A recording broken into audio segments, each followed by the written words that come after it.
Hello again, YouTube, and especially all you knife people out there. What I've got here are two of the cold steel Master Hunters. Now, I've never done a review on the traditional Master Hunter. This is in the laminated steel.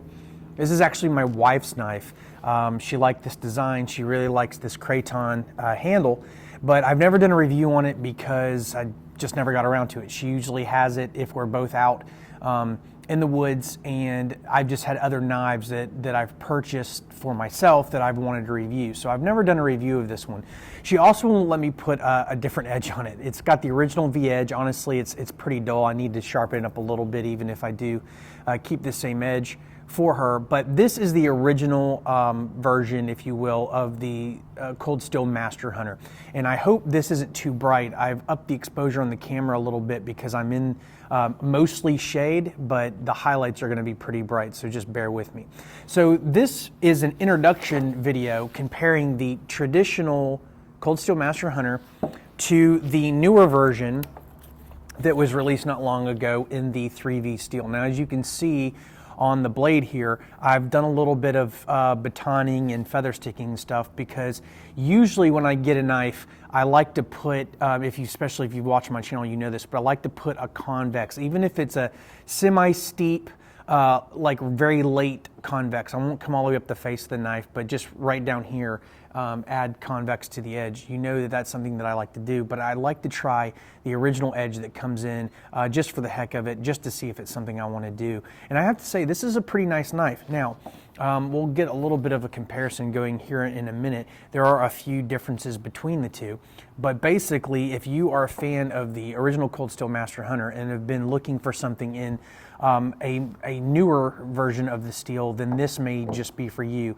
Now, the things that I like about this knife that I'll go ahead and tell you about now, this stems back to the original version, is I really do like the craton handle. I like the finger guard is made from the craton, so it's got a little bit of a give.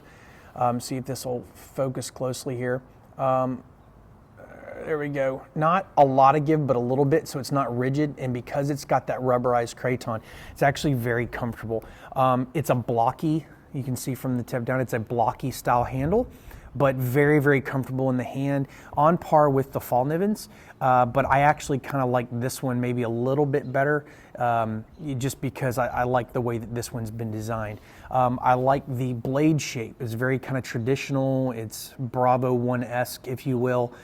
Overall, really, really do like this knife. There are a few differences between these two. Most notably, the newer version of the blade is slightly longer.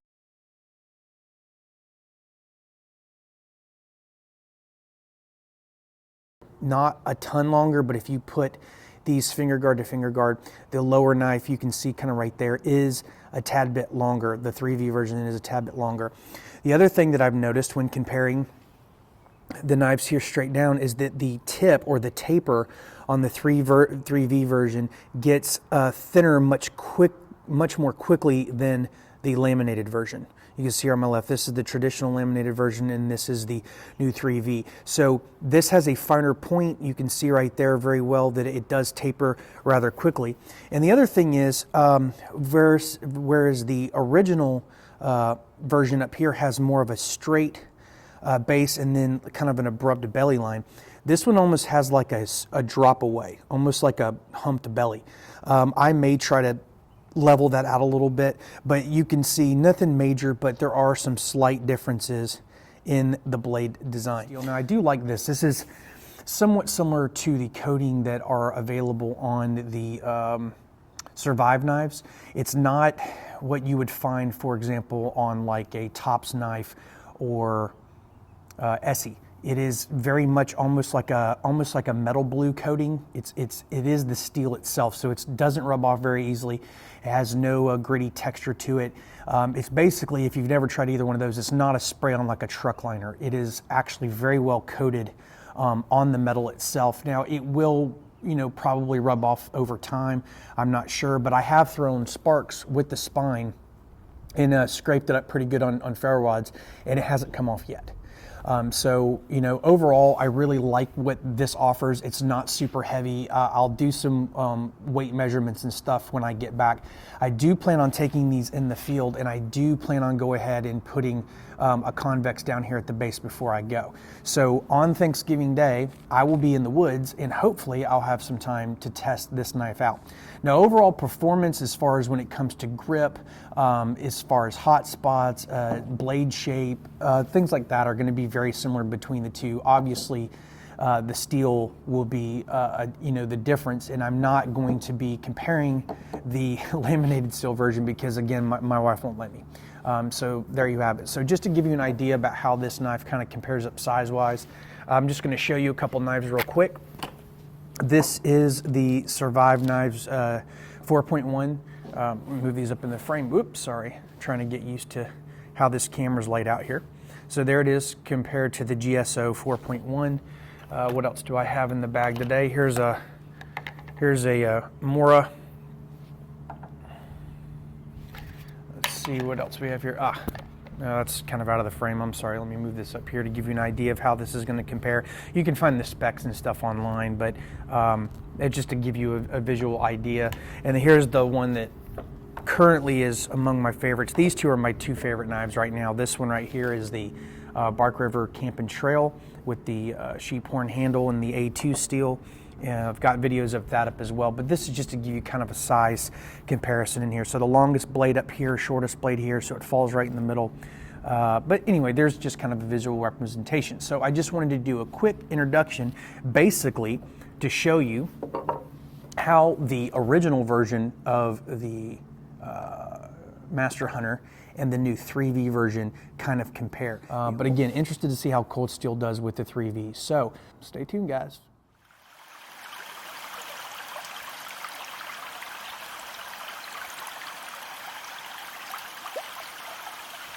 As I mentioned, and I'll show you a close-up of this at some point. Don't know how I'm going to cut this, but even from there, you probably can tell that there's a little bit different edge on it, and performing well so far. I've had to do a little bit of chopping and some things like that to make some tent stakes and things around camp, but I'm going to do some baton testing now, and I've got mostly, I think this is going to be maple. There may be a little bit of oak in here, possibly some tulip poplar. Most of it was obviously drying down. A lot of it's already losing its bark, so I don't know for sure. The bulk of it, though, seems to be dry inside, which should be very handy tonight in getting a fire going. Not too cold, projected to be down to around 40, but still like a fire. So I've got a pile over here. We're going to see how this does. And I got to try to find something to use as a baton. And maybe this one will hold up. Seems to be among the thicker of what's here. But we'll see. If I have to cut away, it'll be because I have to get a baton. So all of these will be clean cut, by the way. This kind of makes for an easier start and end point. I cut all this wood up with my silky saw that I brought. Made very quick work of the dry wood that we used for it. And as you can see, this is splitting really easily. This one I might not be able to chop through. We'll see. A little bit of a knot down there at the end, but there we go. So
all right, guys, so that's pretty wet and beat up now, but as you can see, the Master Hunter 3V does an outstanding job in batoning wood, at least of about 1 to 2 inches in girth, which is ideal. I didn't have to get anything bigger this time through, and of varying kinds. So outstanding job there.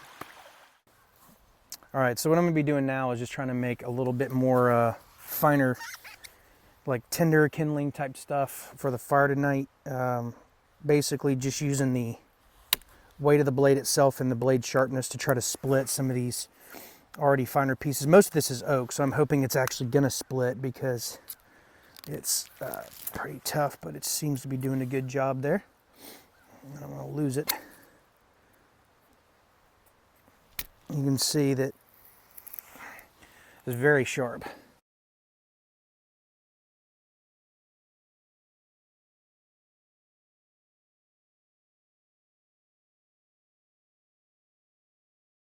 You get the idea. I don't know if this is gonna, I think it's been pre-focused, the camera, but you can see I've put a fairly shallow convex on it. Had to. Again, not a lot of steel to work with, but it does the job pretty well. If it was, especially if it was more maple instead of oak, and it was, you know, maybe drier, or I had a little bit better technique, it would have done better. But it's certainly going to help me get a fire going tonight. So at least the modified edge on the 3V does an outstanding job with that. I'm looking at it here. Oh, I'm not really feeling any issues in the edge so far, and this is a very, very fine edge actually. Again, it has been convex, but I'm actually kind of pleasantly surprised so far. I figured after some batoning, a little bit of the chopping, I don't normally do a lot of chopping. I try to baton even in a chop style setting, but everything I've thrown at so far it's done very, very well, and I don't feel any edge imperfections. I don't see them either. So good news for a very thin 3V, that it's holding up really, really well. So TP style with the wood that we split earlier, a few small pieces of that sparkleberry that burns really well out here. A few more pieces of tinder kindling, and then this is going to be my nest, so to speak. This is a bunch of dry ferns, and then in here there's a few dry pieces of, like, I'm not sure what the plan is, but it looked like it had a cottony texture to it. And so we'll see if we can get this going again. This is just a cheap Coghlan's fire steel, and then 3V, obviously, Master Hunter.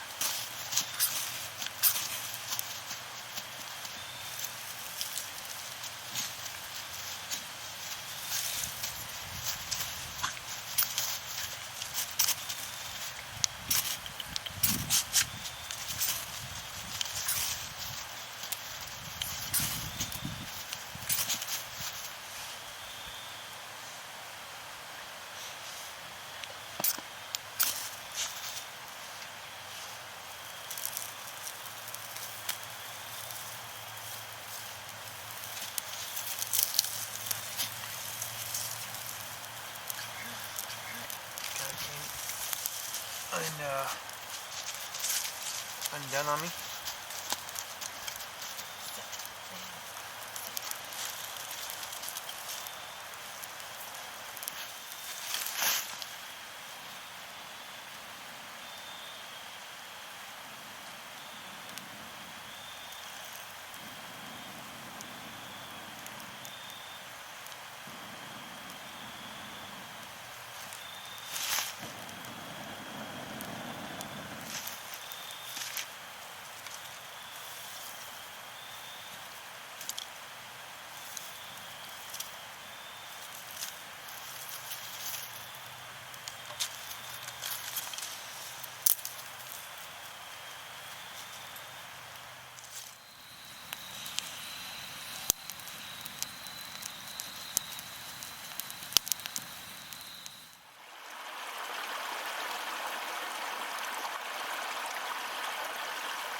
see how the eggs are doing.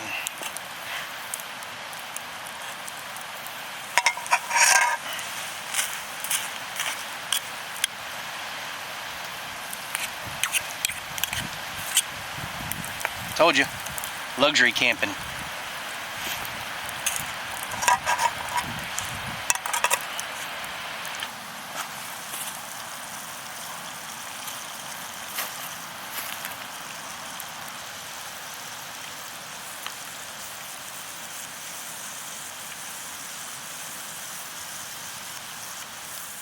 All right, guys, last night made a fire without using a feather stick, but feather stick, of course, one of the things I really like to do with a knife. Find it relaxing and useful. So I'm going to try on this stick right here. I'm not sure again what kind of wood this is. It is pretty dense wood and it is dry. I was going to say that the 90-degree angle on the spine is a really good job of scraping bark. If that's something that you're needing your knife to do, for example, if you're making like a, this has got a little bit of a curve to it, but if you were making a, like, I don't know, like a fired board and a spindle, and you wanted to get the exterior smooth for preparing your spindle, this would do a very, very good job of it. Again, the 90 degrees is very helpful there.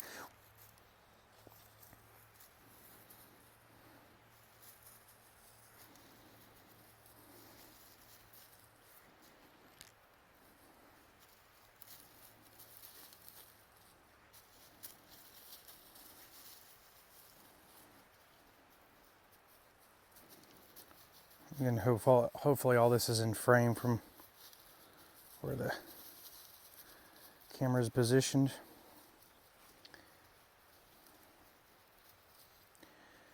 This thin geometry does a very, very nice job of keeping long curls. You can see that, and it is dry. I don't know if it's going to refocus or not, but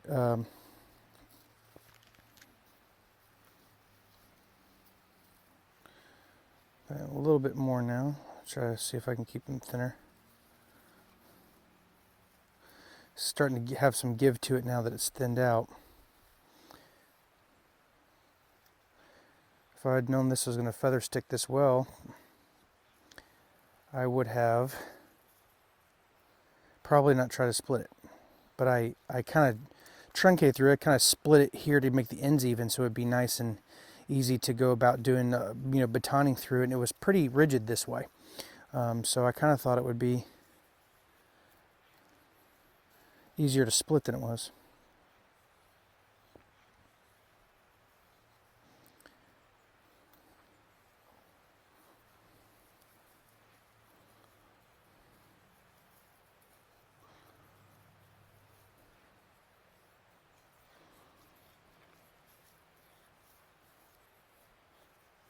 As you can see, this one pretty large. I'll get up in close to the camera in a minute and try to refocus it and see. I'm gonna make a few more of these. I did do this in the backyard with the original V-edge, and it wasn't bad, but this is a lot better. The convex edge, that convex geometry, instead of being kind of coming down flat and then doing a hard turn like this, it's a very, very fine, rounded shoulder. I mean, if you're at all familiar with convex, you'll know what I'm talking about. This is a flat grind, and then it's very, very shallow convex right here. So this is very sharp, but this rounded shoulder, this rounded corner does a really good job. Once you can find its rhythm, its groove, it does a very good job of biting into and curling that wood off. So this knife,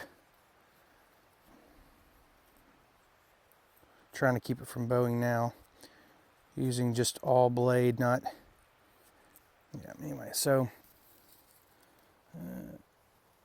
all right, hopefully that is there. So you can see how these are very light shavings, should take a spark really well. I'm going to find a few more pieces, make a few more feather sticks, but I can tell you, it does a really good job, especially in the convex. Again, I did do both batoning and feather sticking with the original V-edge, and not bad at all. But this is certainly much better, in my opinion, in how I prefer my knives to respond to wood. This has done a very, very good job. And even further up the knife, you know, up the blade toward the belly, it does a really, really good job. No problems at all with this. It actually feather sticks very nicely. I will tell you this, because of the thinner profile overall, how thin the blade is up toward the tip. I showed you that in the introduction to the video. I would not use this if you need to do any type of serious prying. It's okay for getting like loose bark off of a dead tree if you're using that to make fire or something like that. But I did notice today when I was trying to get some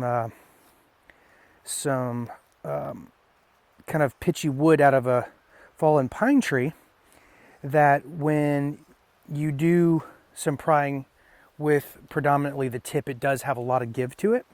It never chipped, it never bent, splintered, broke, or anything like that, but I was very careful with how much prying I was going to do with it, because I did not want to break my knife. And this just gave way under the bow, so that's pretty good there. I got 3. I'll bring them up closer to the camera there to show you, but again, very dry wood, very fine curls off in there. These should take a spark no problem. I'll use these tonight in conjunction with some things I picked this afternoon to make a fire. So it does feather sticking absolutely brilliantly. Again, very, very slender. Let me go ahead and grab that knife, show you up here while I got you on camera.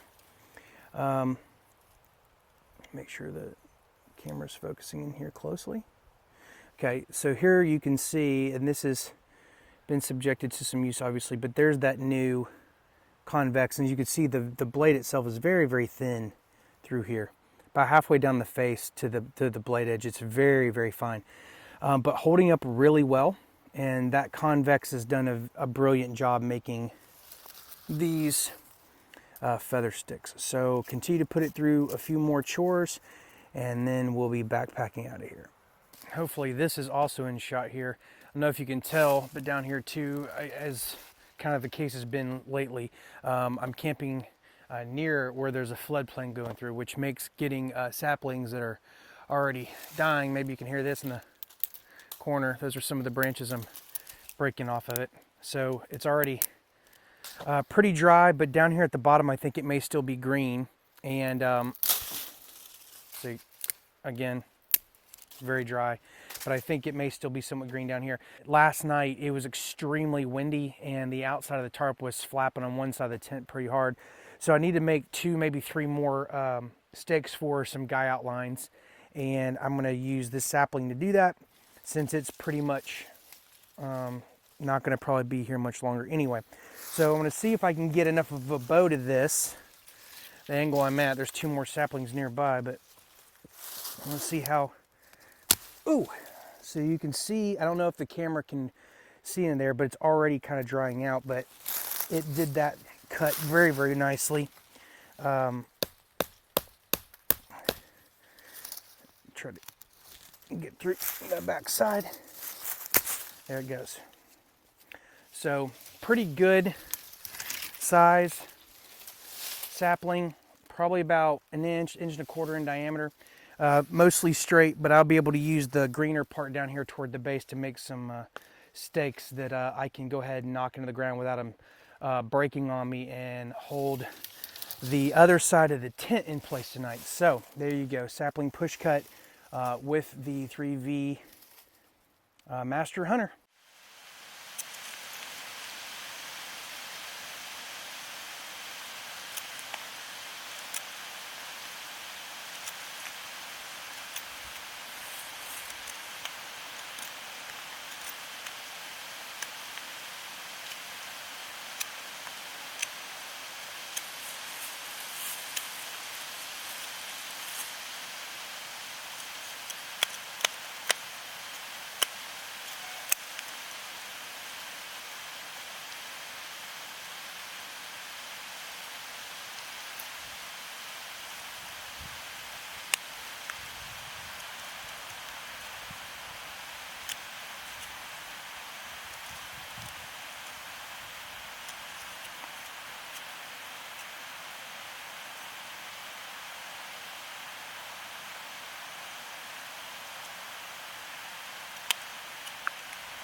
Hey guys, it is Black Friday at the point of filming in this episode right now, and I am dodging all those crazy lines to bring you this portion of the video, and that is how well did the knife hold up after 2.5 days in the woods, give or take. First thing I wanted to tell you was that the Kydex sheath that this knife comes with is the exact same one that comes with the laminated version, so no difference there. I've just added this Kydex fire steel loop that I got from a guy on Etsy. I'll put the link below. I also use it on my GSO 4.1, and I just transitioned it over for the purposes of this testing. And again, I got my Coghlan's fire steel, just the basics here as far as this goes. And just notes on this is awesome. I like Kydex sheaths. I prefer leather. They're a little bit more traditional. They're quieter for sure, but this one, the only rattling is really been from the fire steel. As the fire steel gets shaved down, it's a little bit thinner than the actual opening in the fire steel loop, but this, pretty quiet. It's pretty snug, and you can tighten these screws that hold the belt clip on, and that makes the overall clamping of the knife more secure. So if you are going to use this for its design purposes, which is hunting, I don't really think you have to worry about this knife and sheath being too loud on your hip. The only thing you want to be aware of is obviously if you're using the Velcro and snap to get it off and on your belt loop, instead of slipping it over, you're going to have some noise involved there, but that's obviously a no-brainer.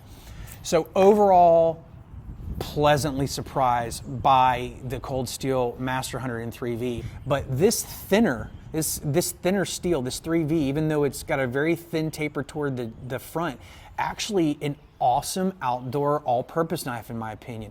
Not going to be the best at prying. Again, dead bark, not a problem, but I was using it to try to get some resin out. I'm not sure if that clip made it or not. I lost several clips when batteries died, but trying to use the tip as kind of like a pry to get some of the fibers loose from some kind of like some resin wood on a fallen pine tree to use back at camp. And it had a little bit of bowing to the front, so I obviously held back a little bit. I didn't want to, put too much on it.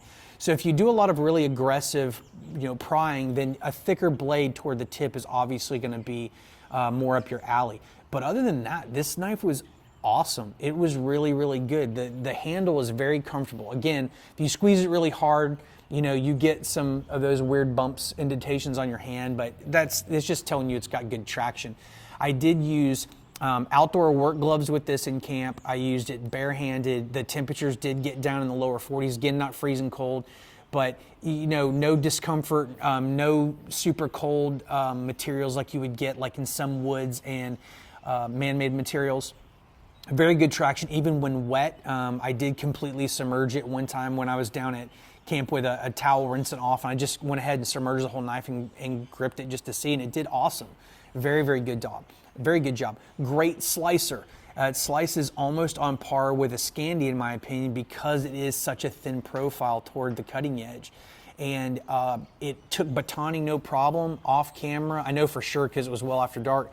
I was batoning through some 2-inch pieces of that really dense sparkleberry that I've used in a lot of my videos because that stuff burns like crazy.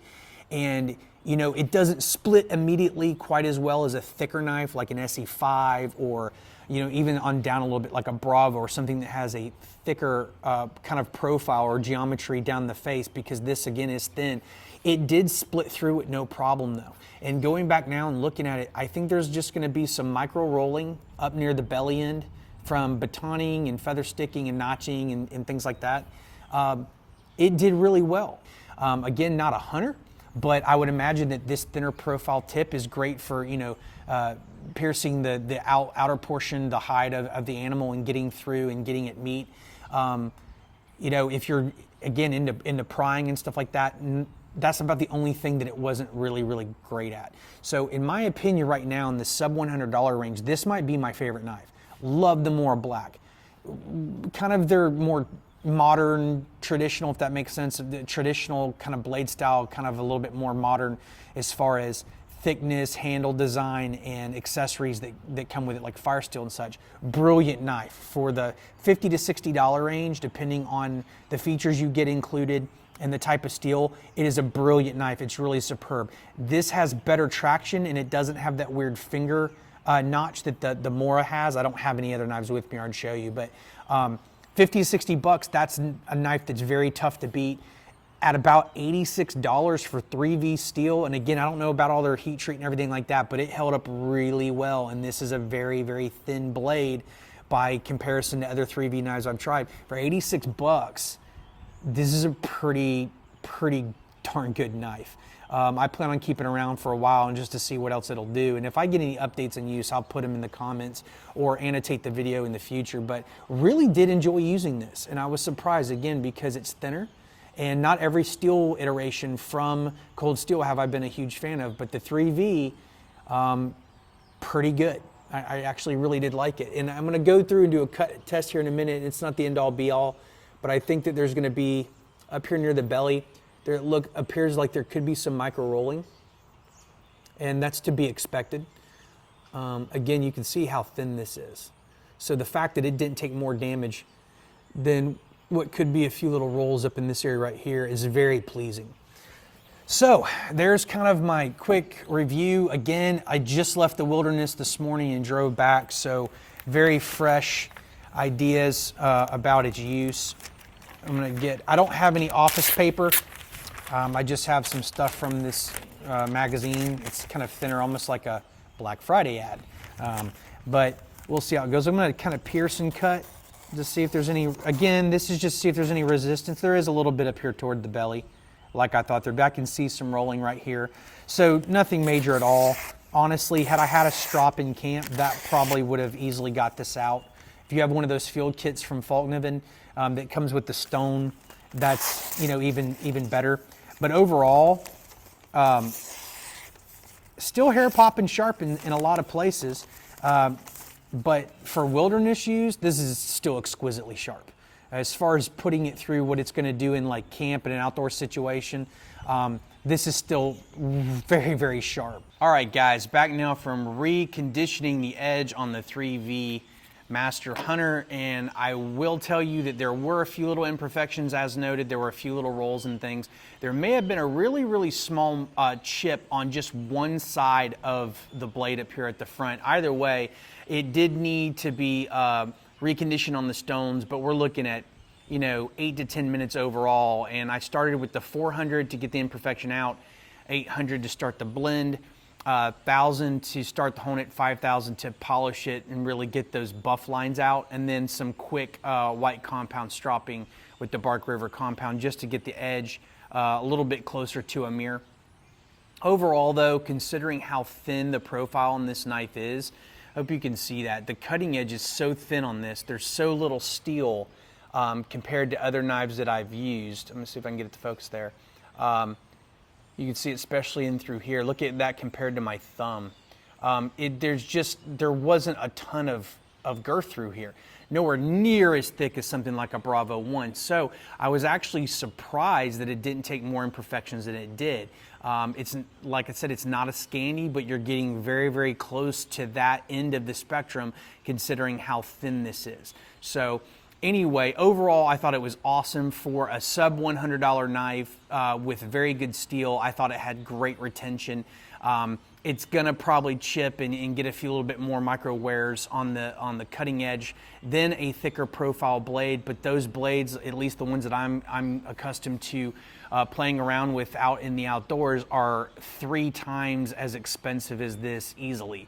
So all things considered, I still think that this is a great value at around $85-ish, at least on Amazon at the time of this filming. It may be less from some other knife vendors, but again, at the time I purchased it, wasn't available from those. So I highly recommend this Cold Steel Master Hunter in 3V. The finish, as you can see, I've done a lot of fire steel scraping, a lot of batoning, rubbing tree bark, just various things. Hope it'll focus there. And there's really not, there's a little bit maybe right there, but it doesn't feel rough at all. The coating is staying intact very nicely. So overall, I think this is a splendid deal in an outdoor knife. Get yourself a fire steel loop if that's something that you like to do, is carry a fire steel. A lot of other reviews out there, guys. I don't know how many on this knife, at least probably 1 or 2 more coming through the pipe. But I did want to try to do something a little bit in the lower price range compared to what I'm normally looking at. As always, guys, I hope you're enjoying your knives out there, and I hope you're enjoying the outdoors. And until next time, everyone, be safe and God bless.